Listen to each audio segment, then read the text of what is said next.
সাদা বা ফর্সা মানেই কিন্তু সুন্দর নয়, আর কালো মানেই কিন্তু কুৎসিত নয়। কাফনের কাপড় সাদা কিন্তু ভয়ানক, কাবাঘর কালো কিন্তু অপরূপ। মানুষের সৌন্দর্য বাহ্যিক দৃশ্যে নয়, চরিত্র দ্বারাই মানুষ সুন্দর হয়। বিশ্বনবী হজরত মুহাম্মদ সাল্লাল্লাহু আলাইহি ওয়াসাল্লাম, অন্য কারোর জন্য অপেক্ষা করো না, তুমি যা করতে পারো সেটা করো, কিন্তু অন্যের উপর আশা করো না।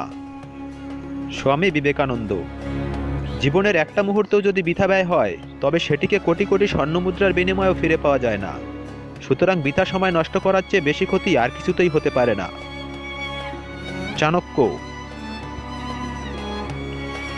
জীবন চলার পথ হচ্ছে দুটি, হয় তুমি মেনে নাও তোমার আশেপাশে যা হচ্ছে তা, অথবা রুখে দাঁড়াও সেটাকে পরিবর্তন করার।